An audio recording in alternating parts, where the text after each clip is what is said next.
Kalau nak cepat kaya, jangan simpan emas sebab emas ni lambat. Itulah yang orang kita selalu sangat fikir. Tapi yang peliknya, orang yang betul-betul kaya, mereka simpan emas. Ramai orang, mereka suka benda yang cepat. Nak cepat untung, nak cepat kaya. Tapi realitinya, yang nak cepat-cepat ni lah yang biasanya yang paling cepat hilang duit. Saya pernah jumpa dua jenis orang. Satu yang jenis kejar pelaburan cepat untung. Dia masuk sana, masuk sini, labur sana, labur sini. Last-last, duit hilang entah ke mana. Satu lagi kes tuan-puan, diam-diam je. Setiap bulan, simpan emas sikit-sikit. Dan hari ini tuan-puan, yang slow-slow tadi lah yang hidup dia lebih tenang sebab aset dia semakin bertambah. Jadi tuan-puan, emas ni bukan untuk kita jadi kaya cepat-cepat, tapi untuk kita pastikan tak miskin untuk masa depan.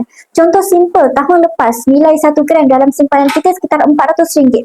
Hari ini nilainya dah pun cecah lebih RM650 untuk 1 gram. Kita selalu ingat simpan duit tu selamat, tapi hakikatnya nilai duit semakin lama semakin susut. Diam-diam kita makin miskin tanpa kita sedar disebabkan inflasi. Tapi emas ni lain tuan-puan, dia jaga nilai simpanan kita.